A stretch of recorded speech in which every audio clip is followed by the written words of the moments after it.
Oh my goodness, I have had the most wonderful 2 weeks holiday in glorious Canada, and I am now a Montreal Canadiens ice hockey fan. It was fantastic. Welcome to Doodle Club. This is going to be quite a quick one, as I only recently flown back to very wet England. Yes, autumn has definitely arrived in Dorset. But very huge welcome to those of you who are new. My name is Kate Field, artist, teacher and speaker, and Montreal Canadiens fan now. And, and welcome back, you lovely, lovely people who have been with me since the beginning. And those of you who have come along on the journey. So it is going to be quite quick, but it's one of those kind of doodly ideas that I love to do with my students, and I like to do for myself as well. And you can use this technique in your cards, in your journals, and in your artwork. So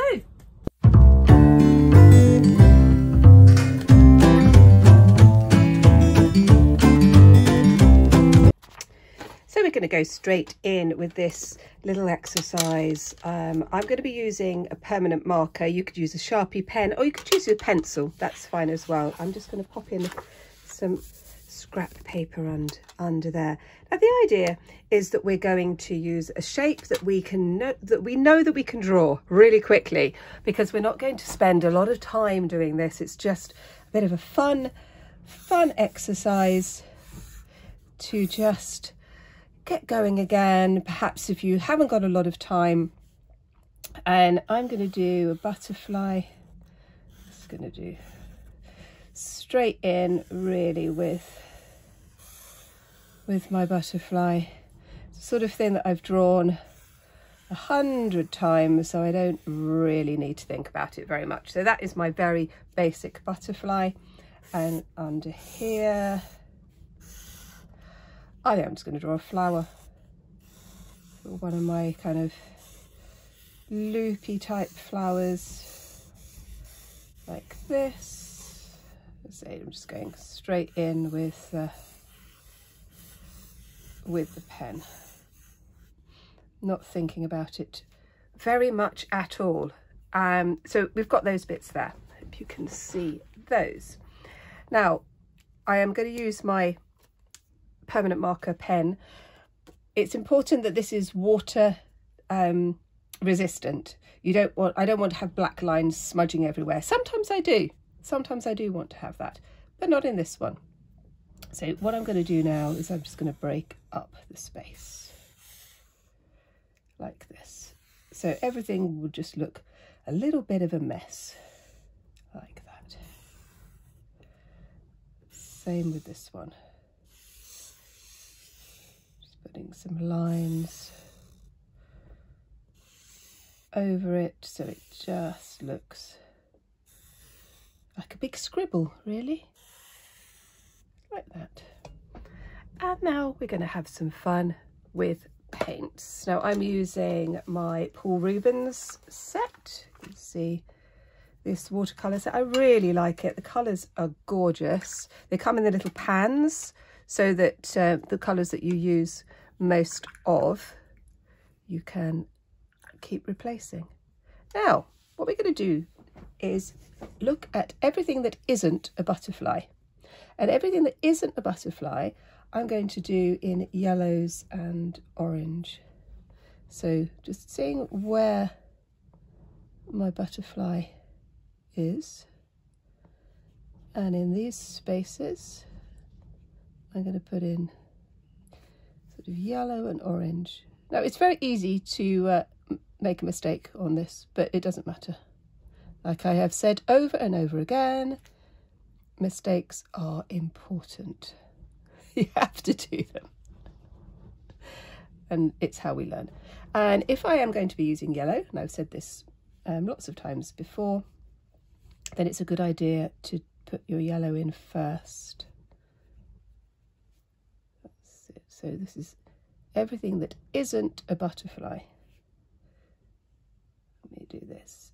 And I have been known, as those of you who have watched me a lot to, to make mistakes when I'm having a chat with you. So I might well make a mistake. But that would be all right. Well, I do hope you are well.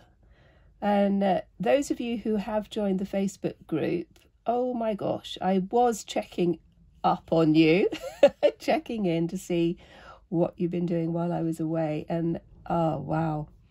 Wow, some fantastic stuff. So if you're thinking that you might like to join the Facebook group, it's very, very friendly, very happy place. And the link is in the description if you'd like to come and join us. So as you can see, I'm going over some of these black lines. That's okay because I can go over it again at the end. And like I said, you could do this, you could do your black lines in pencil first of all, if you wanted to. So I'm just going into these little shapes. So this is sort of a technique that you don't have to use paint. You could use crayons, you could use colouring pencils. Yeah, that's fine. See, that little bit of orange has gone into there. That's fine. I'm going to leave that. I quite like it when it sort of splodges into the other space. It's not a problem. Let's just put that one in there. Like that. When that dries, we can go over it. If we want to. I might not. I might just leave it. So all of these shapes that are not the butterfly, I'm doing in these warm colours. I like using contrasts of, so quite often I will use warm and cool colours as the contrast. Sometimes I do complementary colours. Sometimes I would just use one or two colours and then black and white. Depends what I feel like, really. Let's just mix some of these like that. Oh, and I've missed out those bits. That's because I was having a chat with you. Right, let's put that bit in there. Like that. And then this one could be that orange there, which is a beautiful orange. Look at that. Lovely. Let's pop that one in there. Okay, so I'm going to leave, oh no, another bit there. Oh, just as I think I was going to leave it to dry, I see another bit. Let's do that there. There we go. So I'm going to leave that one to dry, and then I'm going to do a bit on this one. So I've moved down to this one, and I'm going to stick with my yellows and orange, but this time I'm only going to paint the bits that are the flower. I'm just going to do same technique. There we are. There we go. And you don't have to use paint. You can use whatever you want. I'm using paint here because it's quick and I like the effect, but you do whatever you want. Now this bit is going to be a little bit more complicated, so I am going to need to concentrate because, well, you know what I'm like. Those of you who have watched me before will know that I go off on little tangents. So here we go. And if you're thinking of joining the membership, my open studio, the details are in the description. And what I'm going to be doing for October, so depending on when you are watching this, this is the, where are we, 29th of September I'm recording this, and it will go out on the 30th. And for the whole of October I'm doing a sort of an art and soul series for my members, and if you'd like to join in with that, then you could check out the details. It'd be lovely to have you. And with membership, you get early access to some of the tutorials. You get my Creative Artist Bootcamp, get all of that, and a few other little goodies as well. There we go. Just pop that in there. There we are. So I'm just making sure that I'm only doing the flower and not outside the flower.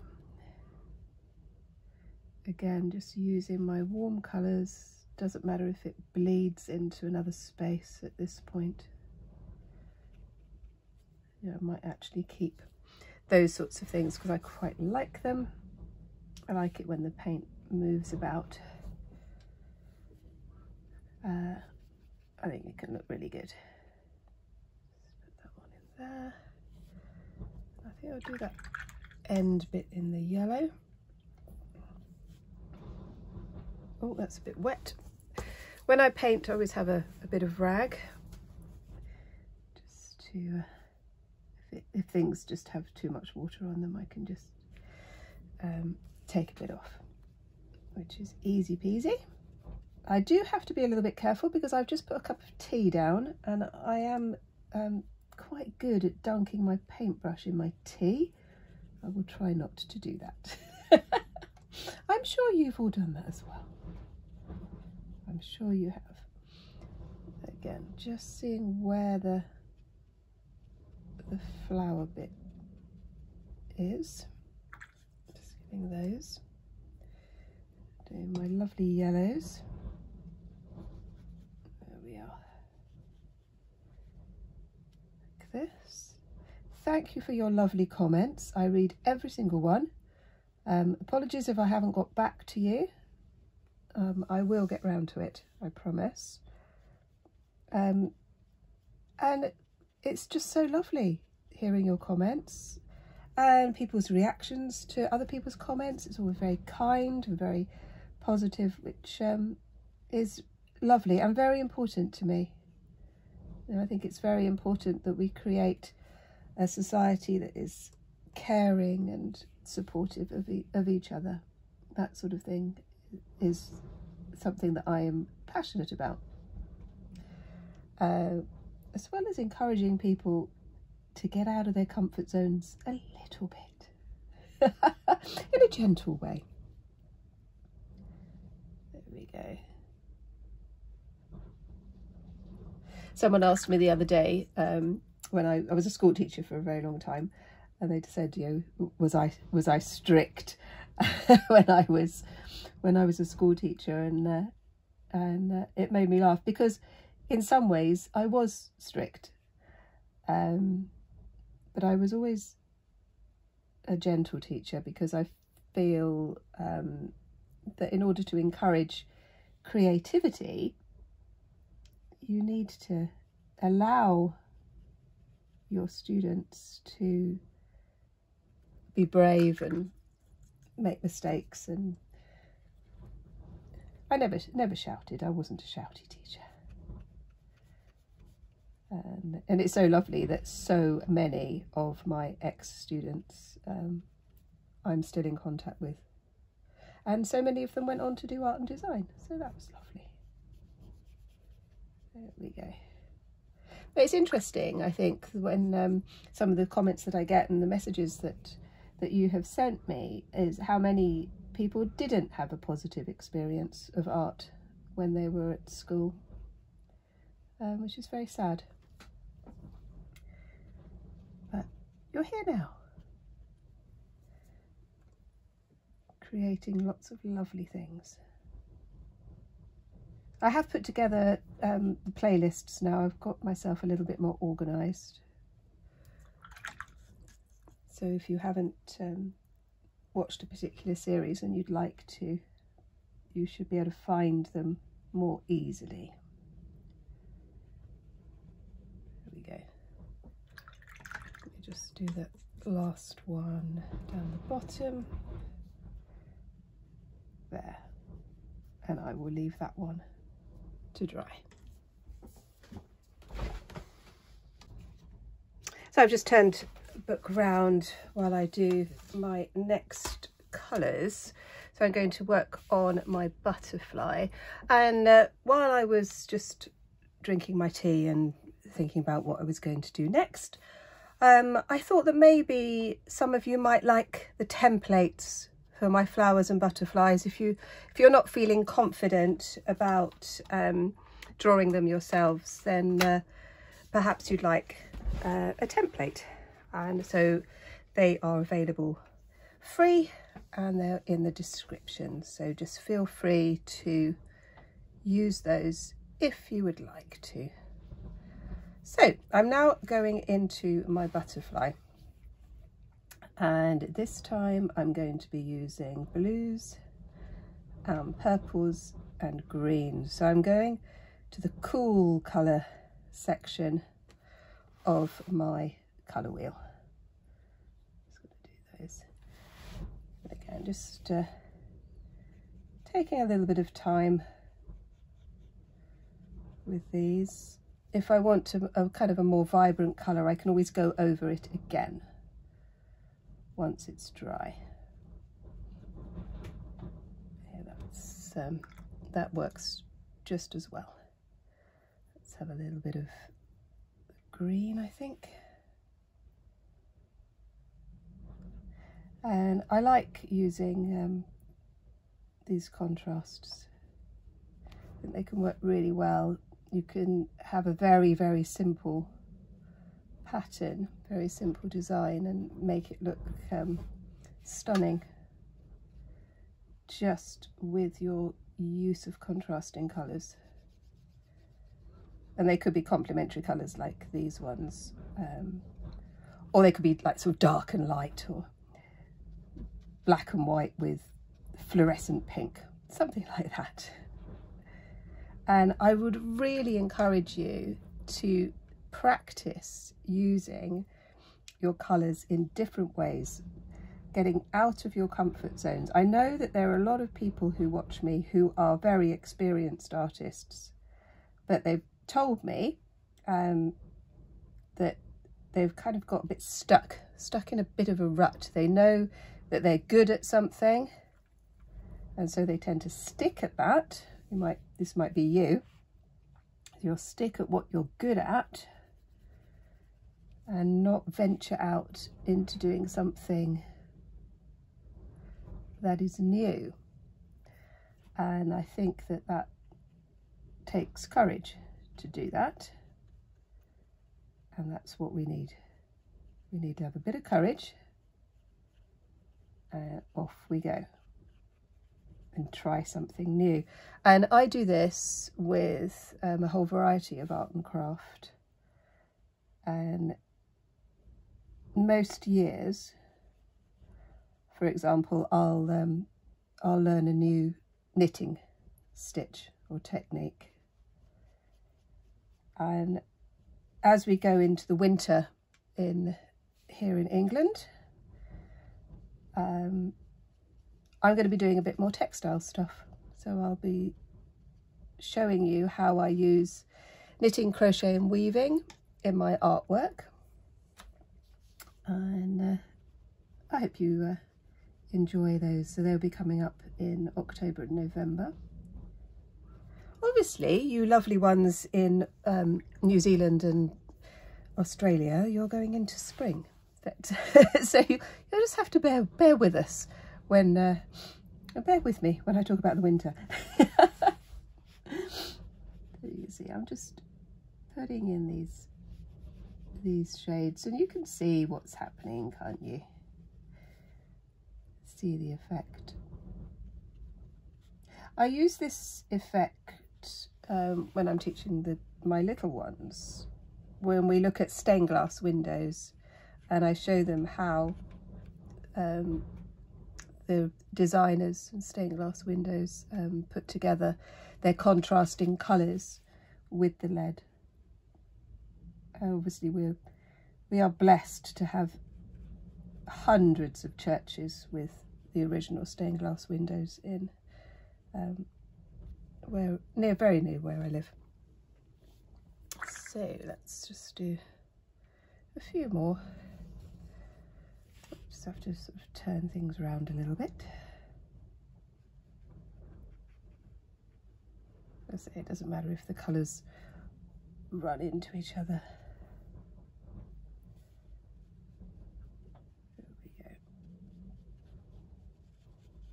There we are. So I'm just going to turn that around so you can see it that way, but you can straight away see this contrast between the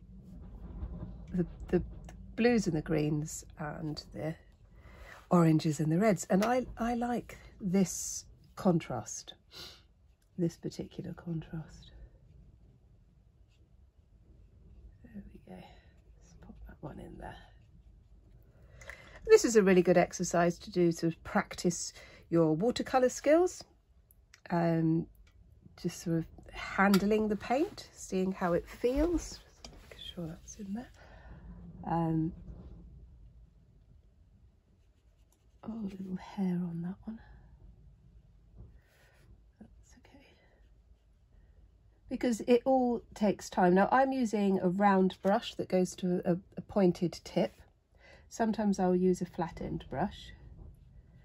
Again, there's no right or wrong. You use what works for you. Let me do that. But one thing I do stress, and I stress this to all of my students, is that you need to look after your brushes, and then they will last for ages. So don't just leave them dangling in the water. You need to make sure that they're washed and then dried. That is me getting a little bit strict there, wasn't it? Bit bossy. There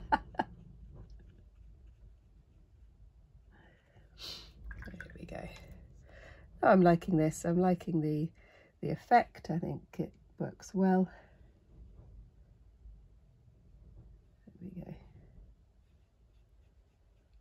So I hope now that you're getting some ideas of what you want to do and how you want to work this idea. Let's just do that last little bit there. Inside that bit there.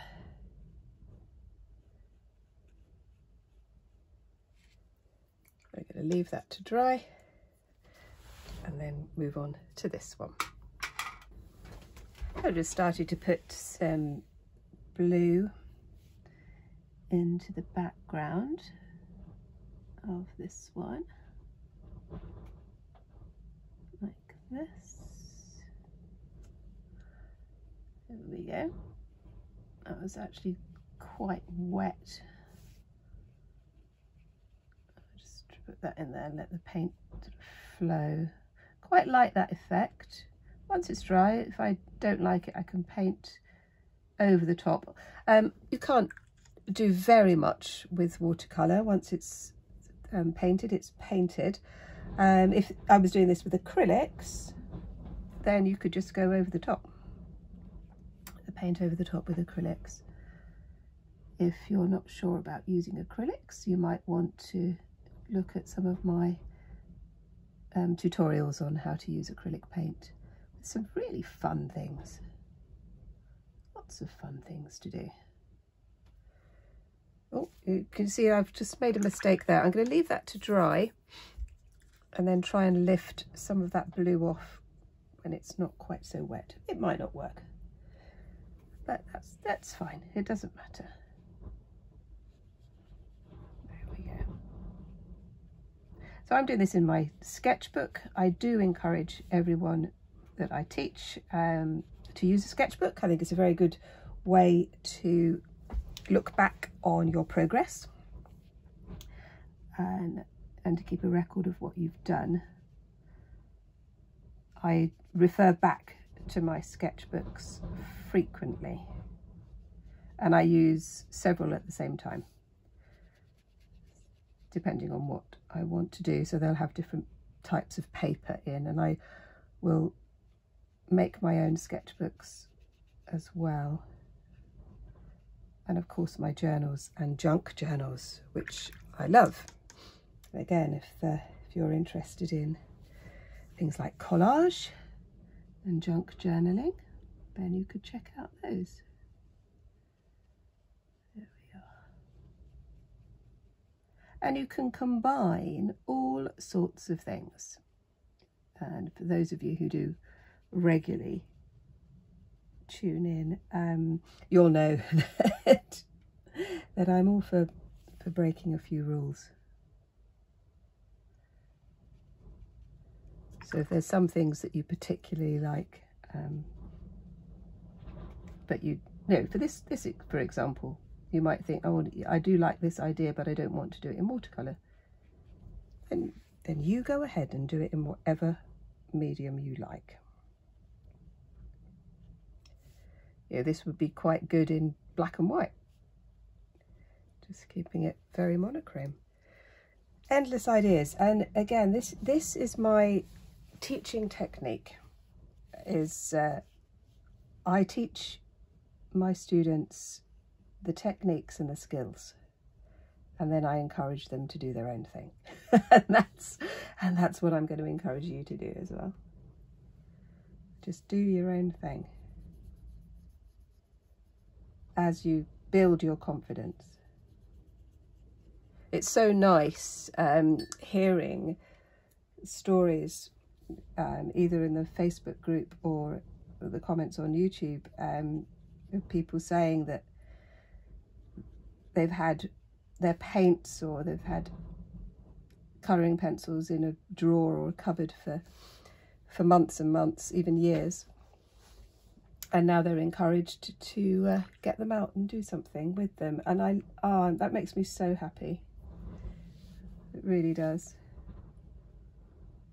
Let me just do that. It's one of the things that I talk about in my Wednesday wanderings, which is just me wandering about stuff, is this idea of age, and that it's never too late to start something new, to develop a skill, to do something different, to try something. You know, I feel very, very strongly about that. So if you haven't tuned in to Wednesday Wandering, you might like to do that as well. It'd be so nice. Let me just do that. So you can see what's happening here. This one is there's more parts to it, so it's a little bit more complex. But I'm quite liking the effect. I think it works well. And I will tidy up some of the spaces, as you'll see at the end. You'll see what I do at the end. There we go. Let's do another bit of, I do love this green. I think it's beautiful. Such a lovely colour.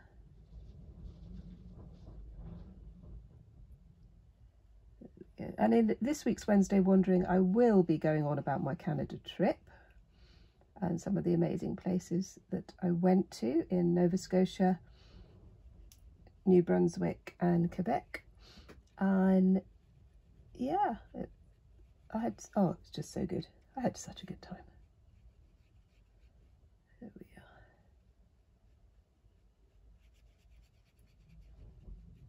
Let's pop in that one in there. Like that. I will come back to that bit there, because although I'm all for mistakes, sometimes I think, no, let me see if I can do something with that. Which I will. Put that in there.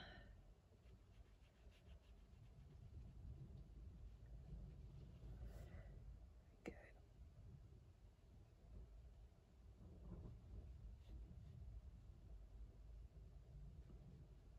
So I'm just going to tidy up a little bit here. I've seen that I've made a mistake here. That bit there should be part of the flower, and it's got a green on it. So what I'm going to do is to pick out a bit of the darker red there to go over the top of it, like that. And I missed that bit there completely, so that can be some orange. Oh, Yep, that's what I mean about putting too much water on.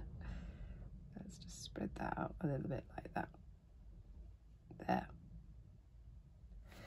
So this bit here, I've sort of lifted some of that mistake with a bit of rag, and I'm going to go over the top of it with the orange like that. And then I've noticed that I've missed a tiny little bit there, so let's just pop that bit in there and that bit there.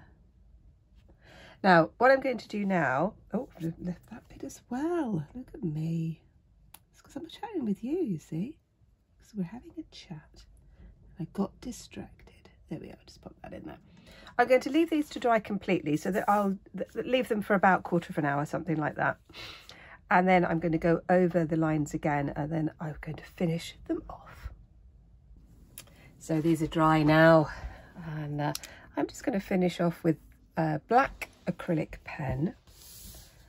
I'm just going to put a few little marks over the top, just a few little dots here.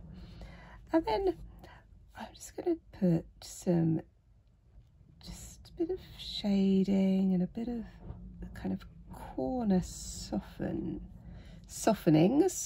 Is that the word? I think that's the word. Just these little corner pieces going over the shape that I did. Of course you don't have to do this, but I think it looks quite good.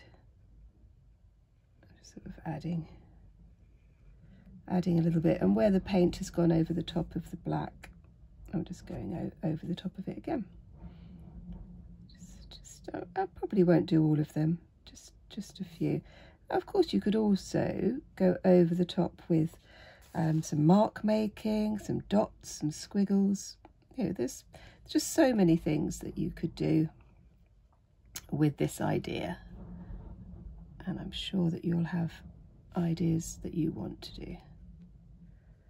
And then you could use these for your journals, you could use them for cards, little gifts, you know, that sort of thing.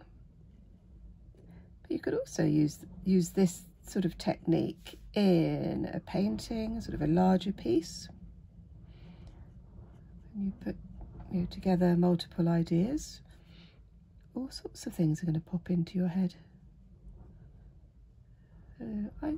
I like this technique. You know, I've used it lots of times before. I think it just sort of adds something extra, which is nice. I'm just going to do it on the butterfly. Just make sure you can see that. So it's just like putting a little triangle really in the corner.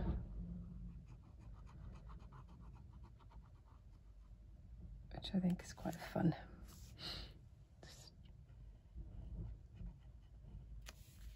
Again, just adds a little bit to it.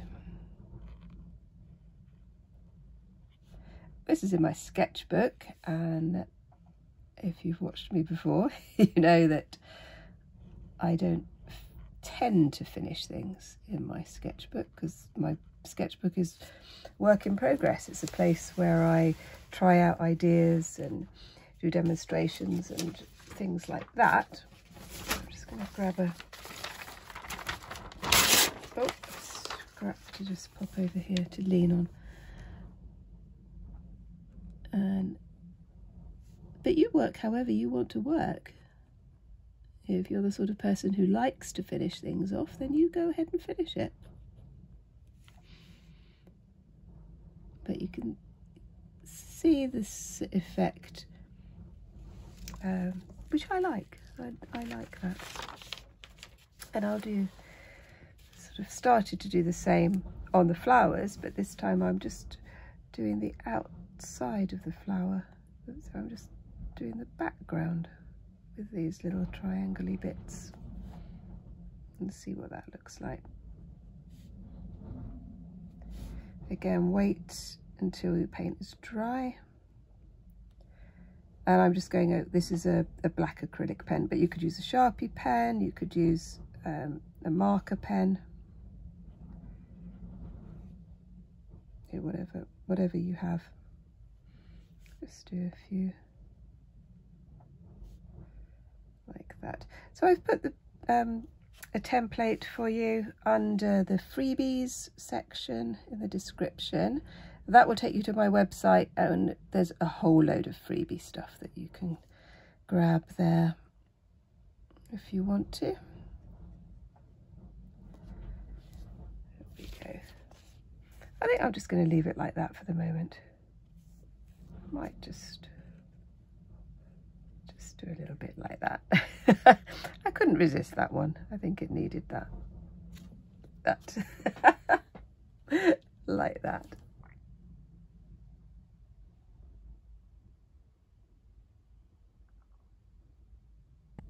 I hope you enjoyed that little tutorial and that you've got lots of ideas of things that you would like to do with your own work. And if you haven't subscribed yet, what are you doing? Subscribe, give it a little like. That would be so nice.